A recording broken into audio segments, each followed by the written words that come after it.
It's astonishing what the human body can achieve with access to groundbreaking research and the latest technology. Researchers at Kessler Foundation's Tim and Caroline Reynolds Center for Spinal Stimulation are harnessing the power of neuromodulation to restore function lost after spinal cord injury.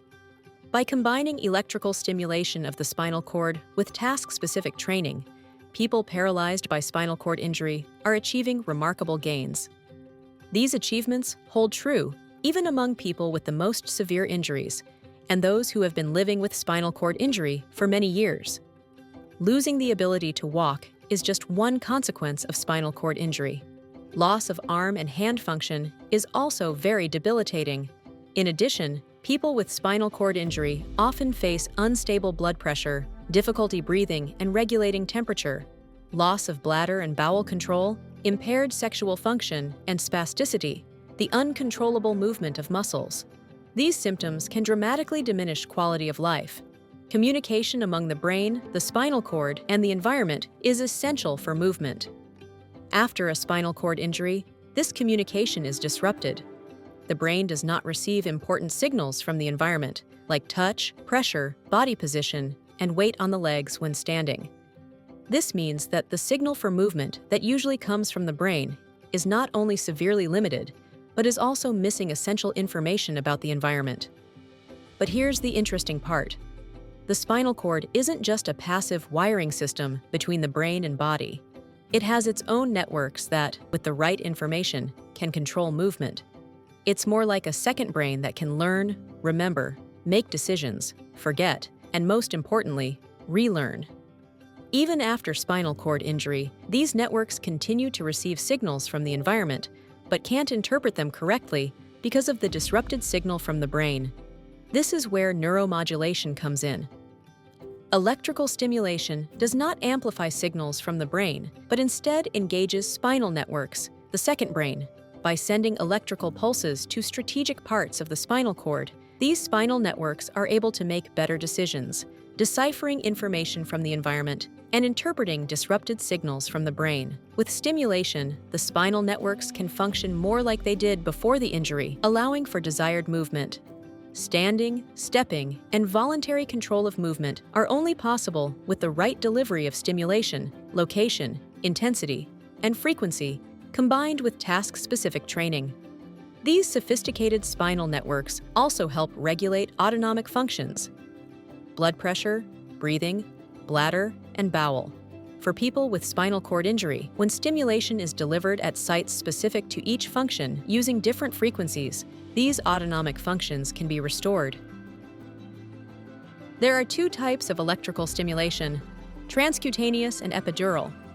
Transcutaneous stimulation does not require surgery and can be used at many more locations of the spinal cord at the same time. Epidural stimulation is more precise and requires surgery to implant an electrode over the lumbosacral spinal cord below the injury. A neurostimulator and battery are connected to the electrode and placed inside the body. Even more remarkably, both motor and autonomic functions can be targeted and improved at the same time. For example, independent standing can occur while drops in blood pressure are prevented, as usually happens after spinal cord injury. Kessler Foundation supported the development of specialized software, StimX, to allow the patterns of stimulation needed to recover motor and autonomic function in people with spinal cord injury. StimX directs the implanted stimulator to engage the spinal networks to be able to simultaneously address many functions. Through StimX, those with an implanted stimulator have access to as many programs as they need and can control the stimulation with their voice. Transcutaneous stimulation is applied through the skin at strategic locations over the spine. When the stimulation is on and combined with task-specific training, people paralyzed by spinal cord injury are able to improve their posture, move their hands and arms, stand, and some can even walk. Transcutaneous stimulation can also restore cardiovascular function. An exciting finding: many people experience improved function with the stimulator off, and benefits continue at home. These improvements translate to greater independence in self-care and better mobility. With both epidural and transcutaneous stimulation, people experience indirect benefits at home. improved movement, sensation, blood pressure, breathing, temperature regulation, and bowel, bladder, and sexual function.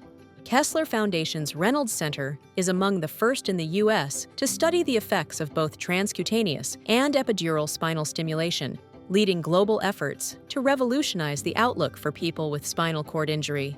We are proud that this research not only helps people who are paralyzed regain the ability to stand and walk, but also addresses the secondary health issues that impact quality of life.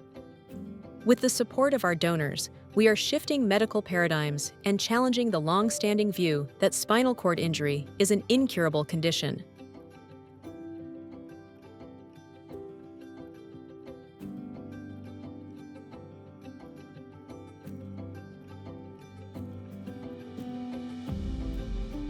Kessler Foundation, changing the lives of people with disabilities